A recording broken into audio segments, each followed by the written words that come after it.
Hello and नमस्ते सम्पूर्णमा। आज अरू बेला भन्दा अलिकति फरक भिडियो लिएर उपस्थित भएको छु। आजको भिडियो विशेष गरी स्पेनको कृषि सम्बन्धित केही महत्त्वपूर्ण रहनेछ।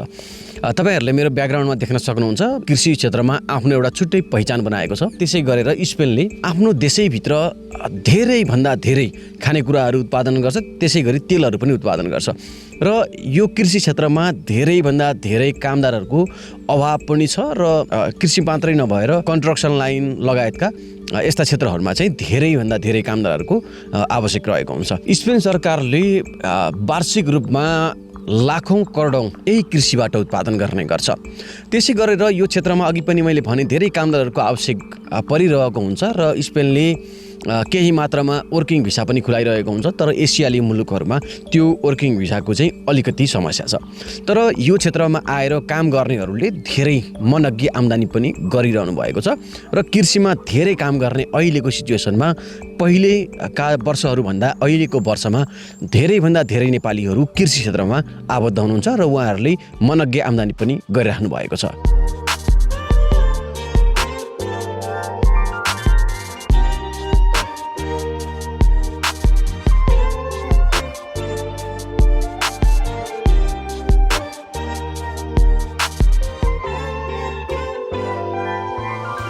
मेरो पछाडि ब्याकग्राउन्डमा देख्न सक्नुहुन्छ यो गहुँ खेती हो।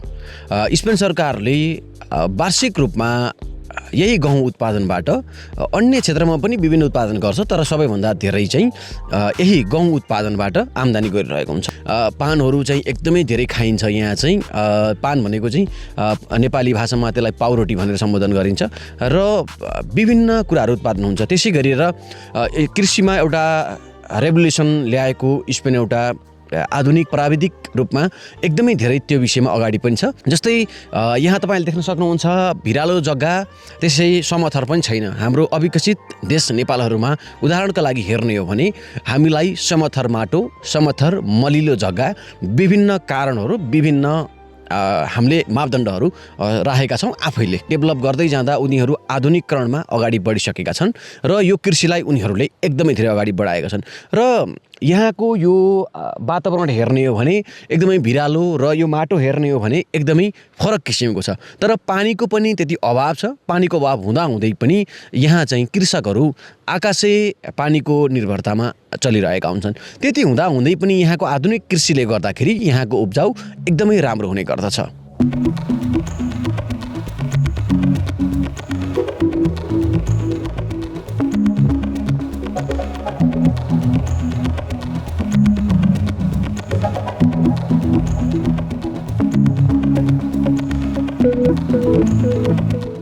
आज हामीले विभिन्न स्पेनले कुन कुन कुरामा फड्को मारेको छ र के भइरहेको छ भन्ने विषयमा आज हामी कुराकानी गऱ्यौँ।